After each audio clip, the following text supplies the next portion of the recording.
अब आपको सीधे लिए चलते हैं हापुड़, जहां पर मुख्यमंत्री योगी आदित्यनाथ ने जनसभा को संबोधित किया। क्षेत्रीय अध्यक्ष श्री सत्येंद्र सिसोदिया जी,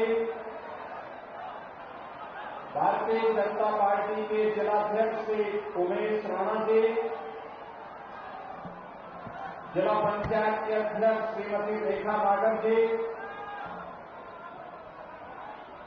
माननीय विधायक विजय पाल आरती जी, धर्मेश तोमर जी, हरेंद्र तेवतिया जी, पूर्व सांसद श्री कंवर सिंह तंवर जी, रमेश चंद तोमर जी, आज के इस कार्यक्रम में उपस्थित हमारी नगर पालिका और नगर पंचायतों के अध्यक्ष पद के प्रत्याशीगण और उपस्थित हापुड़ के मेरे सभी भाइयों बहनों, मां गंगा के पावन तट पर स्थित पवित्र तीर्थ गढ़मुक्तेश्वर की इस पावन धरा को नमन करते हुए हापुड़ जनपद विकास की एक नई प्रक्रिया के साथ जुड़ करके नई ऊंचाइयों को प्राप्त करना है और नगर निकाय चुनाव के माध्यम से जनता की बुनियादी सुविधाएं हों या फिर विकास के कार्यक्रमों को एक नई ऊंचाइयों तक पहुंचाने का अभियान, इन सभी के लिए फिर से आपका आशीर्वाद भारतीय जनता पार्टी के प्रत्याशियों के लिए प्राप्त करने के लिए मैं और मेरे साथ यह सम्मानित मंच। वहीं अमरोहा जनपद के नौगांवा सादात थाना के अंतर्गत आने वाले गांव बाकीपुर में तेंदुए ने स्कूली बच्चों पर हमला कर दिया और एक पशु को मौत के घाट उतार दिया। मामले की जानकारी मिलने के बाद गांव के लोगों के साथ साथ अन्य गांव के लोग भी यहां पर पहुंच गए और उन्होंने बाजरे के खेत में छुपे हुए तेंदुए को चारों ओर से घेर लिया। साथ ही वन विभाग को इस पूरे मामले की जानकारी दी गई।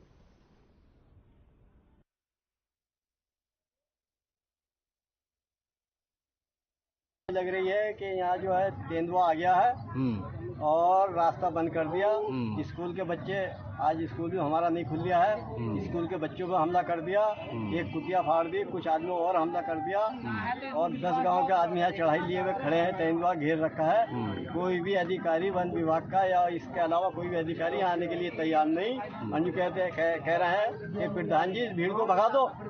साहब तेंदुआ है, इसमें देख रखा है, कुत्ता फाड़ दिया, दहशत का माहौल बना हुआ है और साहब पूरा गांव दहशत में है। बच्चे घर से नहीं निकल रहे हैं और बहुत परेशानी है। परसों एक गाड़ी पे भी हमला कर दिया था तेंदुए ने, लेकिन वन विभाग की टीम कुछ नहीं कर पा रही है। कल से फोन करे जा रहे हैं, सुबह से फोन करे जा रहे हैं, लेकिन कोई सुनवाई करने को तैयार नहीं है।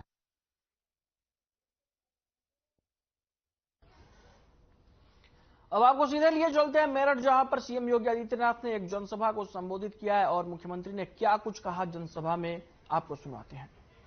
कि बुद्ध पूर्णिमा के इस आयोजन में मुझे मेरठ में आप सभी मेरठ के भाइयों बहनों से संवाद बनाने का अवसर प्राप्त हुआ है। भाइयों बहनों, 10 मई की तिथि प्रथम स्वातंत्र समर की पावन तिथि है। हम सब जानते हैं कि इसे हम क्रांति दिवस के रूप में मनाते हैं और 10 मई की तिथि के बाद 11 मई को आपको नगर निकाय के चुनाव में भी भागीदार बनना है। भाइयों बहनों, आपका एक वोट एक नई क्रांति को जन्म दे देता है। यह क्रांति सुशासन की होगी, विकास की होगी और राष्ट्रवाद की होगी। विकास, सुशासन और राष्ट्रवाद की इस क्रांति को आगे बढ़ाने के लिए आज आज हम सब आपके पास आए हैं। मेरठ से बात छुपी भी नहीं है। ये सपा, बसपा, लोकदल, कांग्रेस, ये जितने भी दल हैं, इन लोगों ने मेरठ को सोपीगंज की तारीख दी थी और जब आपकी अपनी सरकार आई तो मेरठ से सोपीगंज का कलंक समाप्त हुआ। आज मेरठ में सर्वत्र शांति है और यहां पर सौहार्द भी है। भाइयों बहनों, सपा और लोकदल तो केवल अवसरवादी गठबंधन ही नहीं है, ये अराजकतावादी गठबंधन भी है। हर अराजकता की जड़ भी है और इस अराजकता की जड़ पे जब मट्ठा डालने का काम किया जा रहा है तो इन लोगों को परेशानी हो रही है और इसीलिए आज मैं आपके पास आया हूं। याद करिए, अगर 17 में भी भारतीय जनता पार्टी का बोर्ड नगर निगम मेरठ के अंदर बना होता तो मेरठ भी स्मार्ट सिटी के रूप में अपनी एक नई पहचान के साथ, एक नई आभा के साथ आगे बढ़ रहा होता। भैया बहनों, हम लोगों ने पूरा प्रयास किया। ऐसा नहीं कि हमने पैसा न दिया हो, पैसे की कमी नहीं आ रही आने में, लेकिन पैसे का सही उपयोग भी हो सके, यह अत्यंत आवश्यक है। क्योंकि आज मेरठ और उत्तर प्रदेश एक नए विकास के दौर से गुजर रहा है। आज उत्तर प्रदेश की पहचान सुशासन के नाम पे बन रही है। उत्तर प्रदेश की पहचान विकास की सकारात्मक सोच के आधार पर बन रही है। आज उत्तर प्रदेश की पहचान राष्ट्रवाद के आधार पर बन रही है। आज उत्तर प्रदेश ने तय किया कि उत्तर प्रदेश अब उपद्रव को बर्दाश्त नहीं करेगा। उत्तर प्रदेश में अब कर्फ्यू के लिए कोई जगह नहीं। कर्फ्यू का जगह आज उत्तर प्रदेश में कांवड़ यात्रा ने ले लिया है। भाइयों बहनों, कांवड़ यात्रा उत्तर प्रदेश की पहचान बन रही है। उपद्रव में आज उत्सव उत्तर प्रदेश की पहचान बनते हैं। माफिया में महोत्सव उत्तर प्रदेश की पहचान बन रहे हैं और विकास के पथ पर नित्य नए प्रतिमान को स्थापित करने के लिए उत्तर प्रदेश ने आज छलांग लगाई है। वास्तव में ये देश के यशस्वी प्रधानमंत्री मोदी जी का ही विजन है। आज आप देख रहे होंगे भारत के बारे में दुनिया की धारणा बदली है। आज भारत दुनिया के अंदर एक ऐसे देश के रूप में अपनी प्रतिष्ठा प्राप्त कर चुका है जिसके पास दुनिया की सभी समस्याओं का समाधान है। दुनिया के अंदर कहीं संकट आता है, दुनिया संकट मोचक के रूप में भारत की ओर और प्रधानमंत्री मोदी जी की ओर देखती है। बड़ी आशा भरी निगाहों से देखती है। लोगों के मन में एक विश्वास है, एक उत्साह है। लोग भारत के बारे में अब सकारात्मक भाव रखते हैं। लेकिन क्या 14 के पहले ये भाव था? नहीं था। 2014 के पहले भारत के बारे में दुनिया की धारणा अलग थी और 14 के बाद उस सोच में व्यापक परिवर्तन आया है। और भाइयों बहनों, भारत के अंदर भी इंफ्रास्ट्रक्चर डेवलपमेंट के कार्य हों या गरीब कल्याणकारी योजनाओं को बिना भेदभाव के हर नागरिक तक पहुंचाने के लिए किए गए प्रयास, ये किसी से छुपे हुए नहीं। आज हाईवे बन रहे हैं, रेलवे, एयरपोर्ट, आईआईटी, आईआईएम, ये सभी बड़े संस्थान आज युद्ध स्तर पर बनाए जा रहे हैं। कोई सोचता था मेरठ को दिल्ली से जोड़ने के लिए 12 लेन हाईवे, एक्सप्रेसवे यह बनकर के समय से तैयार हो जाएगा? आज से 6 वर्ष पहले, 5 वर्ष पहले मेरठ से दिल्ली जाने में 4 घंटे लगते थे। आज भाइयों बहनों, मात्र 45 मिनट में इस दूरी को तय किया जा सकता है। अभी अगले महीने दिल्ली से मेरठ के बीच में रैपिड रेल प्रारंभ होने जा रही है। ये आपकी यात्रा को और आसान करने वाली है। मेरठ से कोई सोचता था मेरठ से प्रयागराज की दूरी आज के दिन पर 16 घंटे लगेंगे, लेकिन भाइयों बहनों अगले 2 वर्ष के बाद जब आप चलेंगे मात्र 6 घंटे में प्रयागराज पहुंच जाएंगे। गंगा एक्सप्रेस वे, अभी मैं आ रहा था, आपके लोकप्रिय सांसद राजेंद्र जी मुझे दिखा रहे थे कि देखिए यही है गंगा एक्सप्रेस वे का काम, यही चल रहा है। भाइयों बहनों कोई सोचता था एक और यहां का परंपरागत उद्यम sports item one district one product के माध्यम से दुनिया के अंदर छा रहा है, लाखों लोगों को काम मिल रहा है, मेरा को एक पहचान मिल रही है और दूसरी तरफ सोटीगंज के कलंक से मेरठ को मुक्ति मिल चुकी है। ये अंतर है। सोटीगंज 17 के पहले की सपा बसपा लोकदल की पहचान है, लेकिन आज स्पोर्ट्स आइटम के रूप में न केवल वन डिस्ट्रिक्ट वन प्रोडक्ट में मेरठ का प्रोडक्ट अपना स्थान दुनिया के अंदर बना रहा है, बल्कि प्रदेश की पहली स्पोर्ट्स यूनिवर्सिटी मेरठ के अंदर स्थापित होने जा रही है।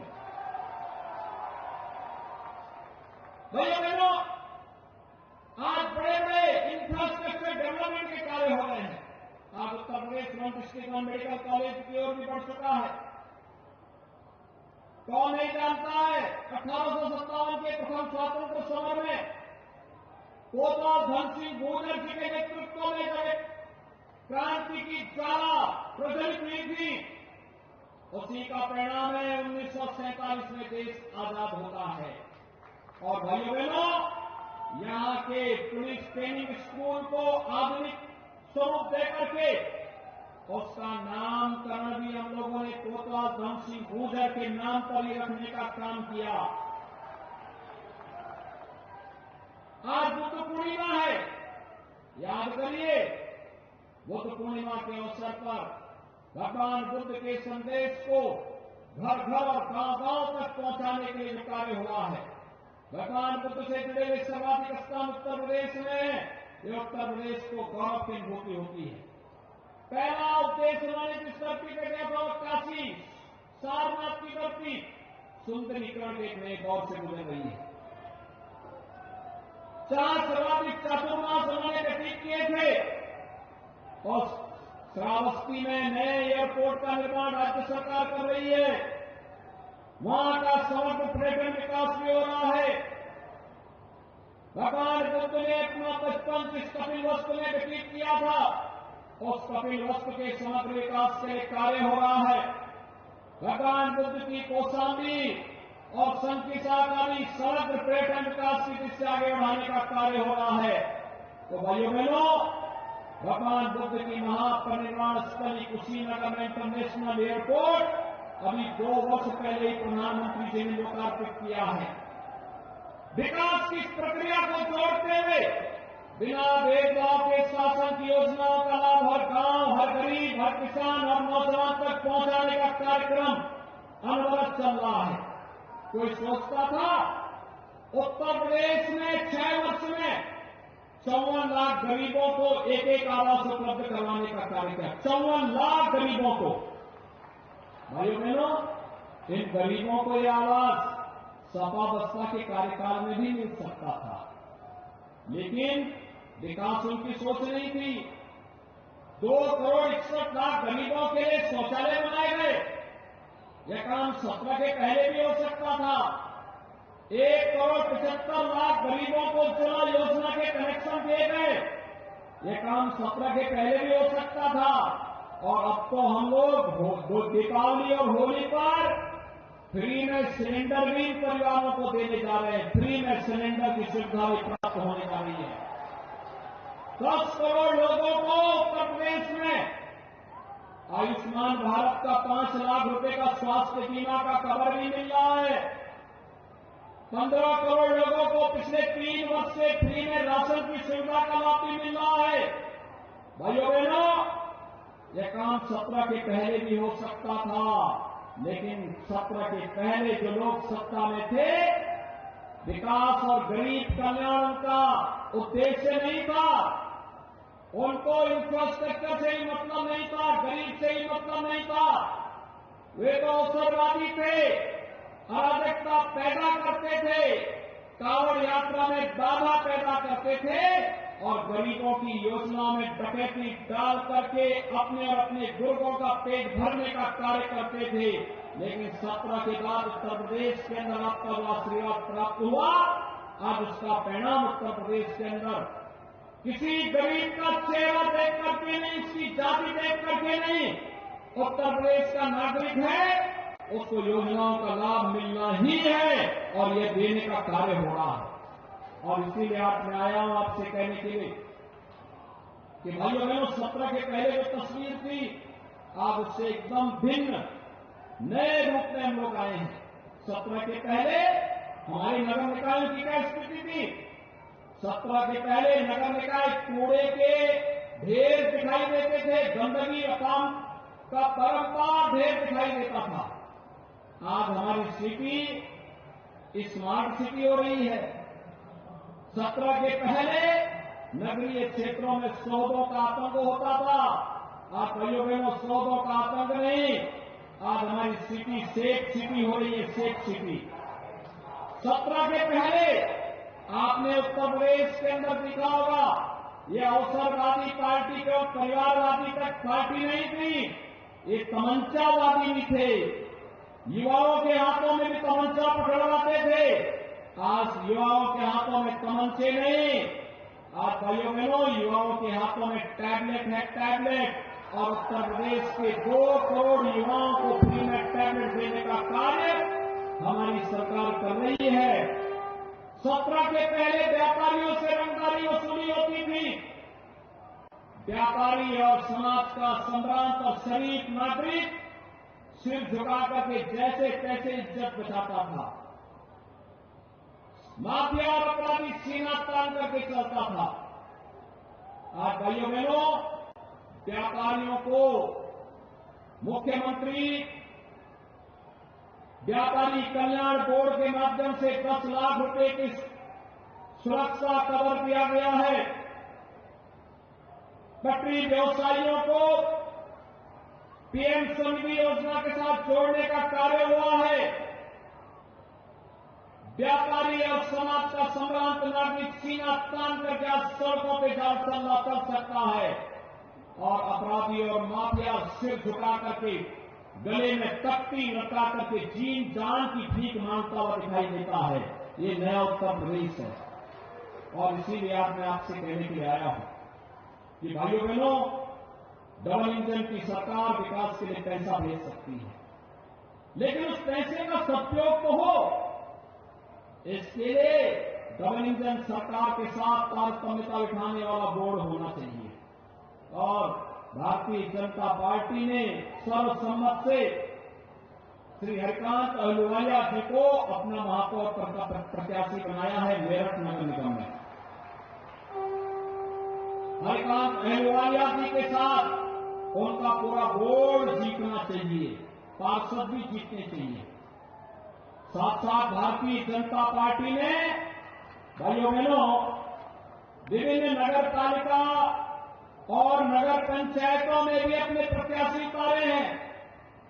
श्री सतीश कुमार को करनाल से, श्री रामभूल चौहान को हरना से, श्री नवनीत कुमार अग्रवाल को शाहजहांपुर से, श्रीमती मीरा चौहान को खिचाई से, सचिन कुमार कौशिक को मवाना से, श्रीमती मंजूलता जैन को सरधना से, श्री राजकुमार त्यागी को खरखौरा से, श्रीमती रशीदा बेगम को सिवाल खास से, श्रीमती सुधा देवी को हस्तिनापुर से, श्रीमती मुमताज को पिठोर से, श्री सचिन अग्रवाल को परीक्षितगढ़ से, श्री अशोक सैनी को फलावदा से, सचिन कुमार को बसोमा से, श्रीमती अर्चना सैनी को लावड़ से, और श्रीमती मंजू गुप्ता को दरौला से भारतीय जनता पार्टी ने अपना प्रत्याशी बनाकर के उतारा है।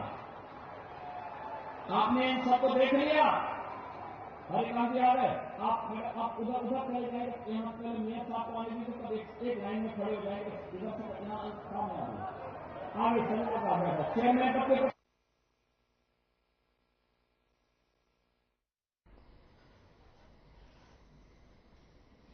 तो आप मेरठ से योगी आदित्यनाथ को सुन रहे थे, जहां उन्होंने जनसभा को संबोधित किया और बीजेपी प्रत्याशियों के पक्ष में वोटों की अपील की। तो फिलहाल के इस बुलेटिन में इतना ही। मुझे दीजिए इजाजत। नमस्कार।